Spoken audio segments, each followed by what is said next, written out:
नमस्कार, स्वागत है आपका पार्लियामेंट्री बिजनेस में। मैं हूं आपके साथ पवन शर्मा। पार्लियामेंट्री बिजनेस का उद्देश्य है आपको देश के सांसदों से मिलवाना, उनके बारे में बताना। इसी क्रम में आज आए हैं हम दिल्ली से बीजेपी के फायर ब्रांड नेता और सांसद प्रवेश साहिब सिंह वर्मा जी हमारे साथ हैं। बहुत स्वागत है सर आपका। धन्यवाद। सर, मेरा पहला सवाल है, किसानों को लेके कानून बिल संसद के अंदर पेश हुआ था, उसको लेके देश के तमाम हिस्सों में विरोध हो रहा है। आपने खुद भी ट्रैक्टर रैली निकाली थी दिल्ली और हरियाणा से सटे हुए इलाकों में, तो क्या किसानों की समस्या है सर?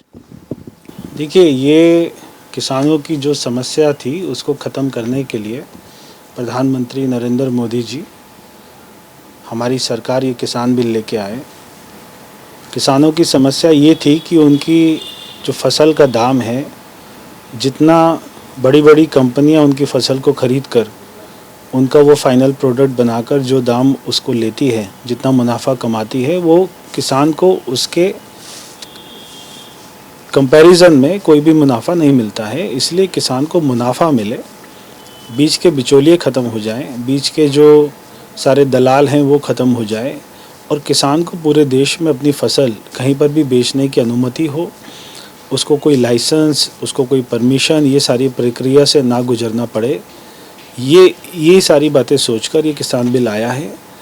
और कहीं पंजाब में कहीं पर अगर ये विरोध हो रहा है तो वो विरोध केवल राजनीतिक कारणों से हो रहा है, क्योंकि अभी वहाँ चुनाव आने वाले हैं, वहाँ पर कांग्रेस की सरकार चल रही है।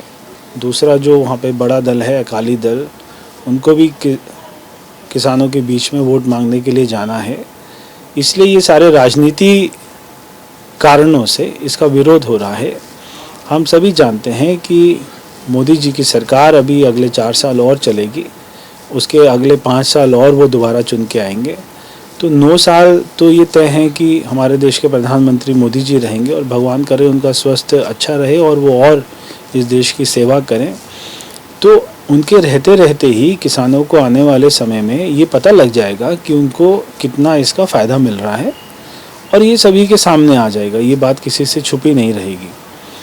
तो ये सारी बातें हैं और इससे किसानों को बहुत ज़्यादा फ़ायदा होगा।